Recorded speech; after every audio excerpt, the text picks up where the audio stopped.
bago lahat, ulitin ko lang po, mag-anniversary tayo sa Sunday. Ang Wawawin po, 5 years na po ang Wawawin sa GMA7. Bigyan mo nga sa akin yung history. Okay, ang history natin, nagsimula po ang Wawawin.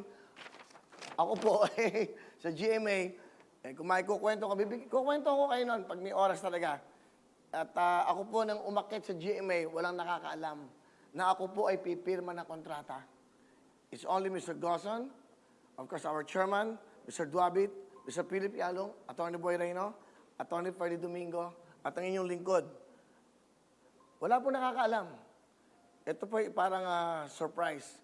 Siyempre, nagulat ang lahat dahil nawala ako ng 2 years sa television. Galing ako ng 2, galing ng 5. Ngayon, nandito na po ako. Saan ako nagsimula? GMA7. Nagsimula po ako sa GMA sa lunch date. At siyempre, kasama ko dyan si Kuya Randy, isang sidekick. Pag lumalabas yung super suma niya, pag binubugbog, ako yun. Pag umusok na, lalabas na si Kuya Randy, nakabrief siya ng S, super suman. So, nagsimula po ako sa lunch date. Ang bayad sa akin, 150. Binobola ko si Elvis, yung bigyan mo na akong 300. Naging 200, naging 250. Hanggang nawala na po ako dahil naging drummer ako noon. Anyway, yun ang storya ho yan. Kaya, nakabalik ako muli ngayon dito po sa GMA. That was May 10, 2015, na nag-launch. Pero I think a month before, nung nag-sign ako ng contract, wala ko talaga nakakalam. Sobrang sikreto po yan. Pero, hindi po ako kinuha ng GMA para maging talent. Ako ho ang nag-produce ng Wawawin. For how many days? For how many months? Tapos okay, nagsimula ako ng 3:30 ng Sunday. May 10 po yon. Ilang buwan lang ho. Medyo mabigat na kasi walang commercials, wala kaming marketing. So, gusto ko lang gawin to para makapagpasaya. Ang laki ho ng nagastos. Hanggang sinabi ko sa GMA, hihinto ko na. Wala na akong pera. Kasi sobra dahil I'm spending about 14 million a month. Yun ang ginagastos ko. Sarili kong pera yun, totoo yan. Para alam niyo lang yung history.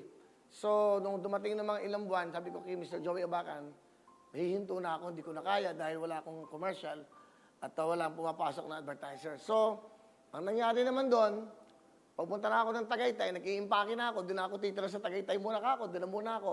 Ayoko naman ng showbiz. Biglang tumawag sa akin ng 3 o'clock, 3:30. Paalis na ako eh. Naka-impake na yung mga maleta ko. Ang istorya, history lang ho ito. At sabi niya sa Abacan, Joey, asan ka? Because sabi niya, talaga bang hihinto ka na?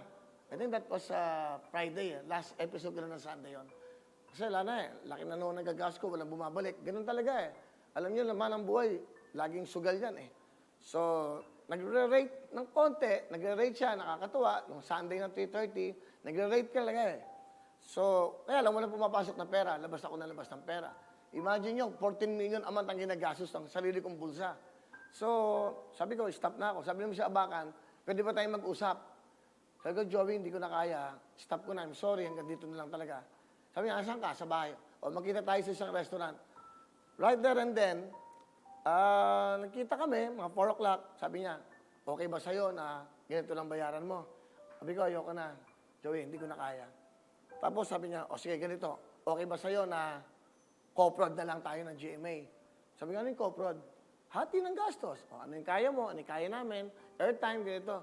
Kaya ako kinukwento to dahil akala nyo ganun na kadali ang pagpasok ko sa GMA. Butas din ho ng karayom ang pinagdaanan ko dyan. Hanggang dumating na sa point na talagang wala na ako masyadong pera at gusto ko nang magbenta ng mga properties para lang matuloy yung show. Sabi ng Mr. Abacan, gusto mo, co-prod, kami magbebenta ng programa mo. Nabuhayan po ako doon. And after that, kaya natuloy, ginawa na ho kaming 2:00.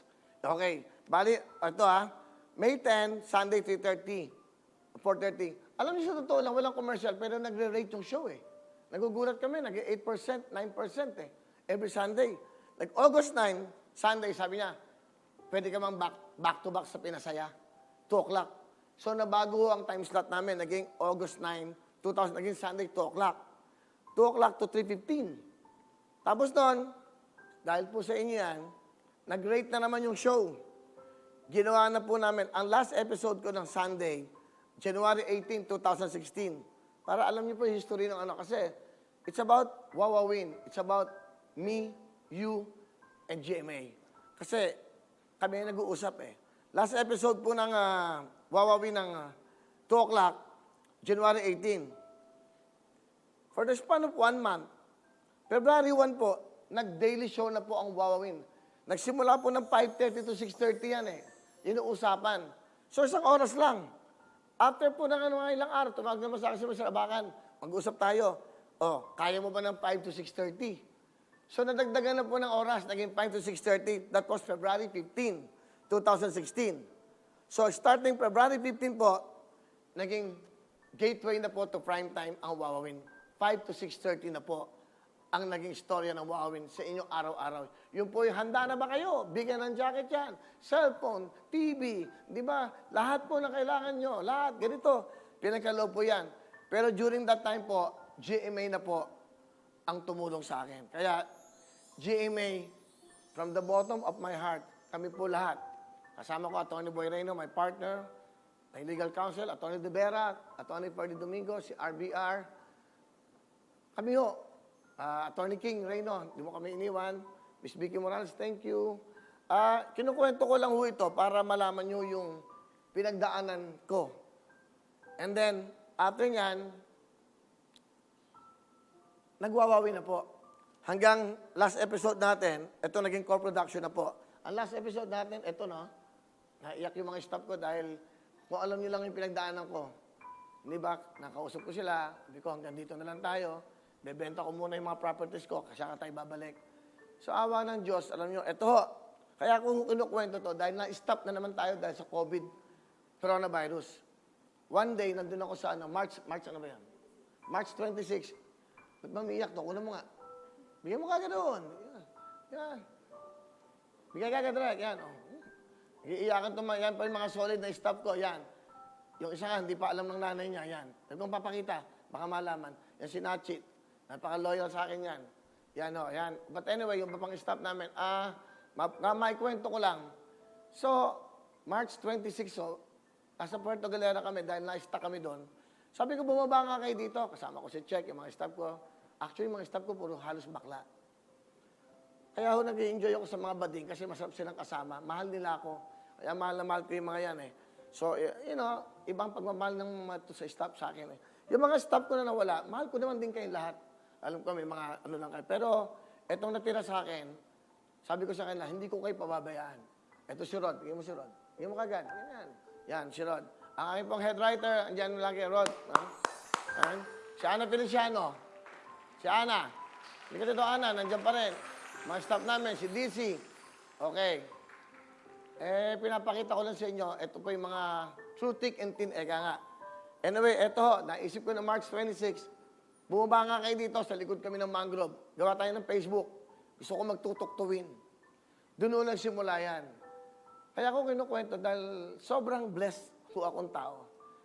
Sobrang napakaswerte ko. Sobrang... Kaya ho siguro nandito ako para ho may purpose, para maging tulay, para ho maging instrumento, para sa ating mga kababayan dahil saan din ako nanggaling.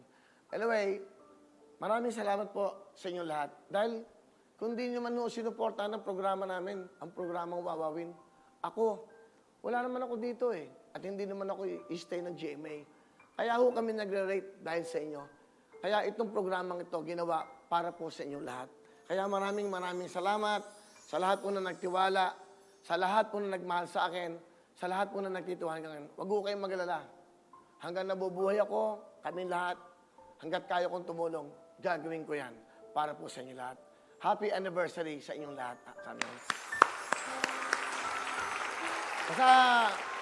Masaya lang ako dahil yun.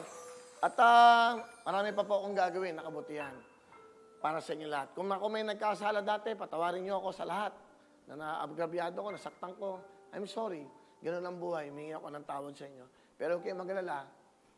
Pagpapatuloy ko itong layunin, makapagbigay ng saya, ligaya, malasakit, pagbibigay ng pag-asa at pagmamahal sa mga kababayan natin na nangangailangan. Hello mga kapuso! Ako po si Ipon. Minabati ko unang-una dyan mga kaipo natin, mga kaskwami ko dyan. Nagustuhan nyo ba ang video na to? Marami pa kaming inanda para sa inyo. Mag-subscribe lang sa Wawawin YouTube channel.